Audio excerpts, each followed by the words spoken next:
Welcome to friends माँ Gayatri e learning classes. माँ Gayatri e learning classes में मैं राकेश आपका स्वागत करता हूँ। फ्रेंड्स, हम लोग इंडियन ज्योग्राफी का फर्स्ट चैप्टर भारत की अवस्थिति और विस्तार के बारे में पढ़ रहे थे और ये हमारा 6 लेक्चर है। इसके पहले हम लोग 5 लेक्चर अच्छे से कंप्लीट कर चुके हैं। तो जिन लोगों ने हमारी पिछली क्लासेस नहीं देखी हैं वो पहले पिछली क्लासेस देखें और उसके बाद इस क्लास को देखें, जिससे कि चीज़ें अच्छे से क्लियर हो सकें। तो हम लोगों ने जो लास्ट क्लास में यानी 5th क्लास में जो चीज़ों को मैप के द्वारा समझा था, उसे हम लोग इस क्लास में पॉइंट वाइज नोट्स के रूप में एक्सप्लेन करेंगे। तो पिछली क्लास में हम लोगों ने समझा था कि भारत के जो पड़ोसी राज्य हैं उनसे भारत के जो राज्य हैं, स्टेट हैं, वो कौन कौन से स्टेट हैं जो बाउंड्री शेयर करते हैं भारत के पड़ोसी देशों से। तो इसी क्रम में आज हम इन चीज़ों को नोट्स के द्वारा और अच्छे से एक्सप्लेन करते हुए समझेंगे। तो इस प्रकार आज हम पहले पॉइंट पर आते हैं। तो पहला पॉइंट है भारत की स्थलीय सीमाएं। पश्चिम में पाकिस्तान, उत्तर पश्चिम में अफगानिस्तान, उत्तर में चीन, नेपाल तथा उत्तर पूर्व में भूटान तथा पूर्व में ईस्ट में बांग्लादेश एवं म्यांमार, यानी बांग्लादेश और म्यांमार देश से मिली हुई हैं। यानी देखा जाए तो पश्चिम में, भारत के पश्चिम में पाकिस्तान देश है, उत्तर पूर्व में अफगानिस्तान, उत्तर में चीन और नेपाल तथा उत्तर पूर्व में भूटान और पूर्व में बांग्लादेश एवं म्यांमार देश से जो भारत की सीमा है वो लगी हुई हैं।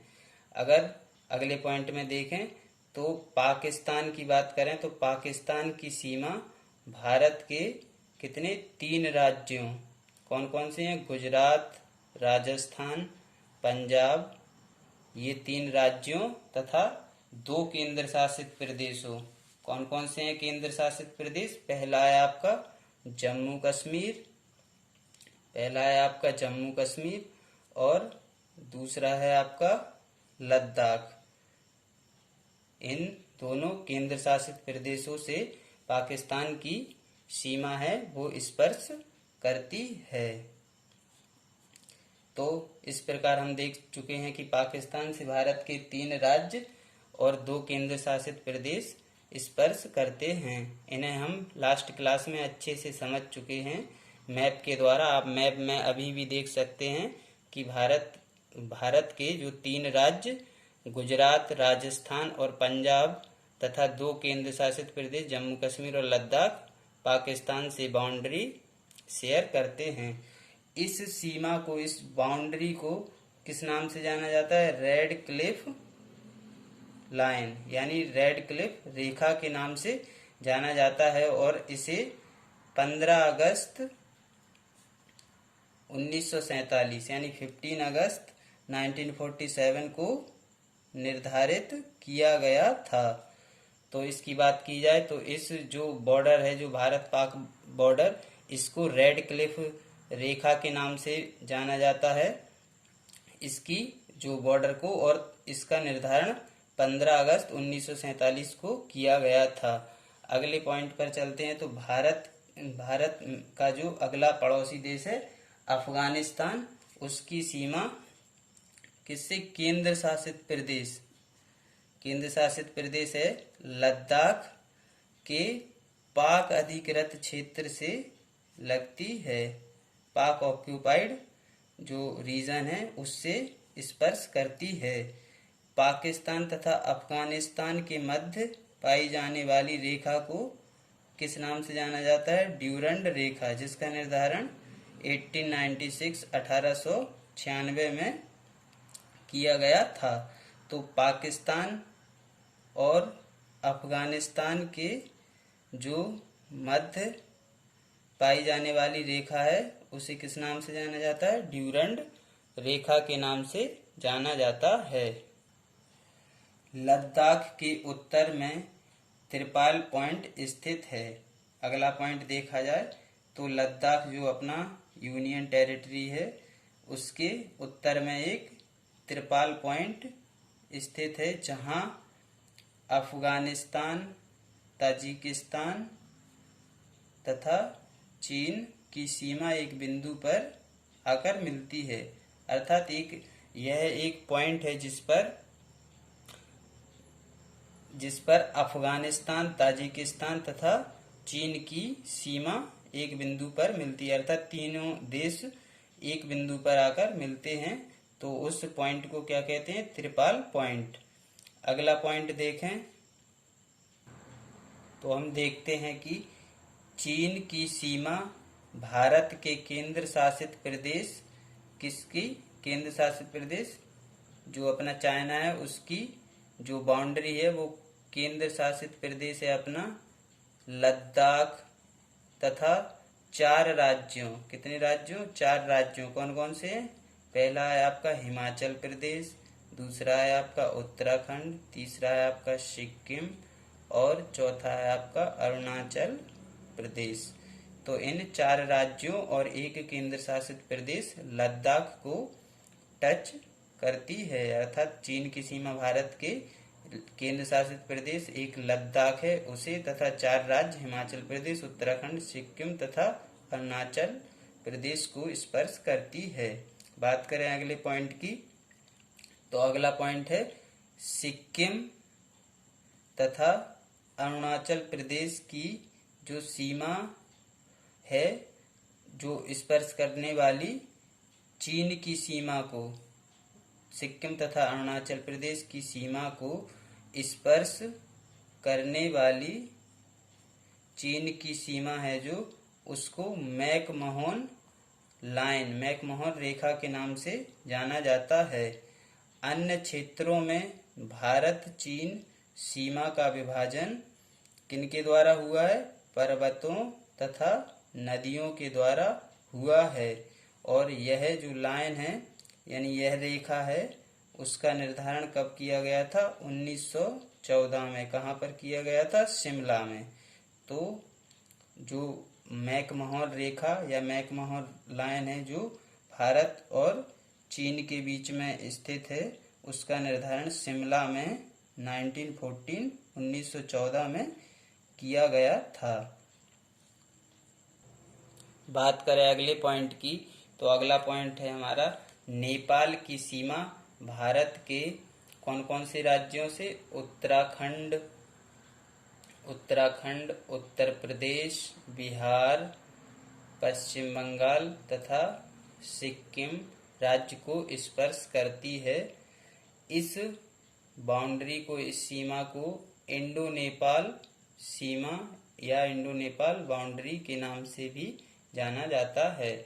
तो देखें कि नेपाल की सीमा भारत के कितने राज्यों से स्पर्श करती है? तो यह भारत के 5 राज्यों उत्तराखंड, उत्तर प्रदेश, बिहार, पश्चिम बंगाल तथा सिक्किम राज्य को स्पर्श करती है तथा इस सीमा को इंडो नेपाल सीमा के नाम से जाना जाता है। अगला पॉइंट देखें तो इसमें बात की गई है भूटान की। तो भूटान की सीमा है जो भूटान की बाउंड्री है वो भारत के कितने राज्यों को स्पर्श करती है? सिक्किम, पश्चिम बंगाल, असम तथा अरुणाचल प्रदेश, यानी भारत के 4 राज्यों को स्पर्श करती है, जो कि कौन कौन से हैं? सिक्किम, पश्चिम बंगाल, असम तथा अरुणाचल प्रदेश को स्पर्श करती है भूटान की सीमा। अब अगले पॉइंट में अगर देखें तो इसमें किसके बारे में बताया है? म्यांमार। तो म्यांमार की जो सीमा है, बाउंड्री है, वो भारत के अरुणाचल प्रदेश, नागालैंड, मणिपुर तथा मिजोरम राज्य को स्पर्श करती है। और बात की जाए इस जो बाउंड्री को किस नाम से जाना जाता है, तो इसे इंडो म्यांमार सीमा या इंडो म्यांमार बाउंड्री के नाम से जाना जाता है।